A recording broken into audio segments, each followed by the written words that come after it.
Bonjour tout le monde pour cette nouvelle vidéo. Donc aujourd'hui, voici ce qu'on va faire. Et je suis très contente parce que je vous ai trouvé une façon de faire une très belle peinture, mais avec des outils, avec le catalyst wedge, mais de façon très facile, qui demande juste un peu de pratique. Alors, comme vous le voyez, je commence un peu. Voilà ce qu'on va faire. On va utiliser le catalyst wedge, puis le truc là du cuisine en verre qui est un peu plus dur de point de vue texture. Le catalyst, c'est beaucoup plus la gomme, là, quelque chose de plus souple et plus doux.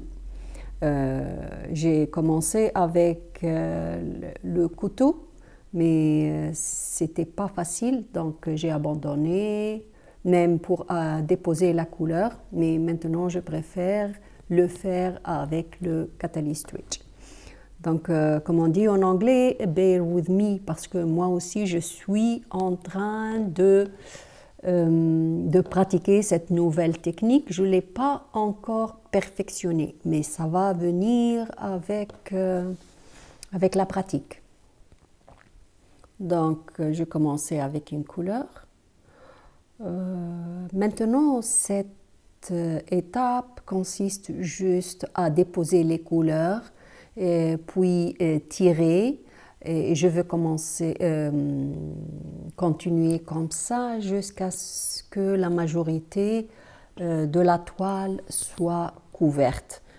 Je ne prête pas beaucoup d'attention pour le moment pour la transparence, mais ça va venir dans les couches à venir. Vous savez, la peinture, c'est surtout la superposition de plusieurs couches. Donc, parfois, vous vous sentez frustré, pourquoi vous n'avez pas de résultat, mais vous ne vous rendez pas compte que vous êtes encore dans des étapes, pas assez avancées pour avoir un bon résultat. Donc, la peinture aussi demande beaucoup de patience. Et aussi, il y a quelque chose de très important, c'est le chemin. On dit que le chemin, parfois, est beaucoup plus intéressant que l'aboutissement. Donc, enjoy, comme on dit, profiter du processus. C'est pour cela, moi, j'adore travailler, j'ai beaucoup travaillé avec les 50+, parce qu'ils ont beaucoup de patience. Et puisque aussi j'en fais partie maintenant, et c'est les gens commencent à apprécier les petites choses, quoi. Alors, revenons à nos moutons.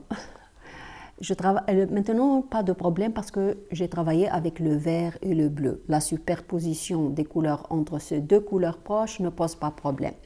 Le jaune aussi, mais maintenant, il y a l'orangé, donc ça devient des couleurs complémentaires. Et d'habitude, il ne faut pas les mélanger toutes ensemble, le vert, le jaune, l'orangé.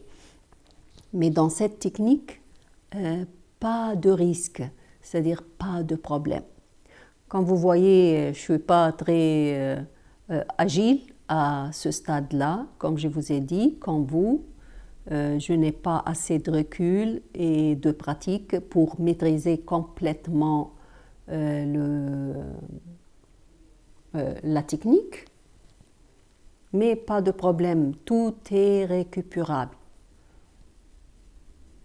Je teste, j'expérimente. Ce que je sais, c'est que le résultat va être à la hauteur de mes attentes.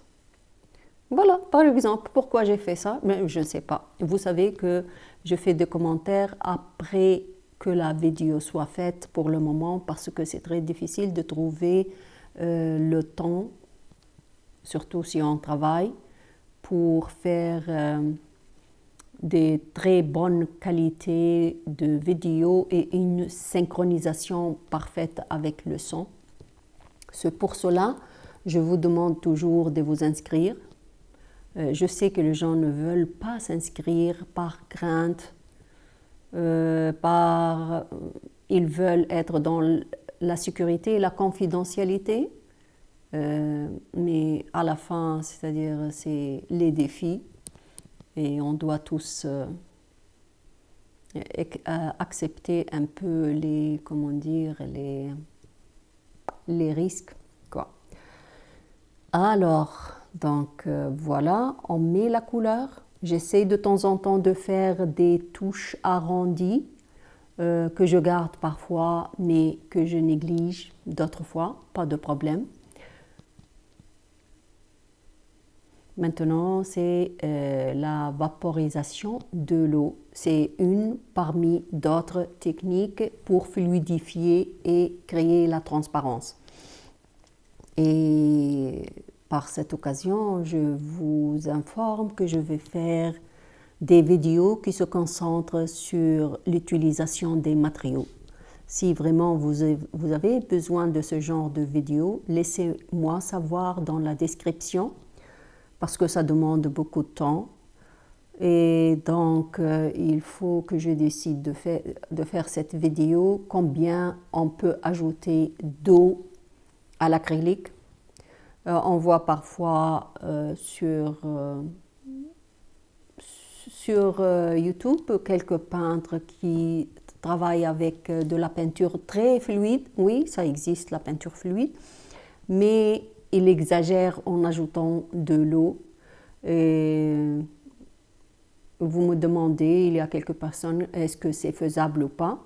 Bien sûr, à une certaine mesure, parce qu'il ne faut pas dépasser le 25% d'eau dans l'acrylique, sinon il se désintègre.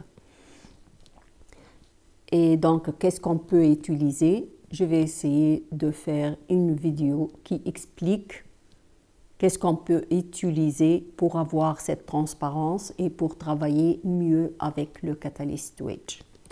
Bon, j'espère trouver le temps, bien sûr. Voilà, j'aime ça quand c'est fluide et ça glisse facilement. On a commencé la transposition des couleurs.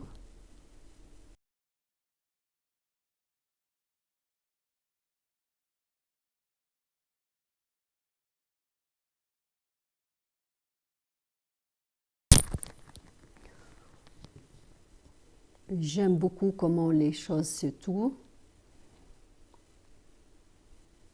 Vraiment, c'est très agréable d'exercer cette technique. Et puis, je vous promets qu'à la vidéo prochaine, pas uniquement mais je vais aussi perfectionner cette méthode et vous donner d'autres astuces pour avoir des très bons résultats. Voilà. Dans l'autre sens,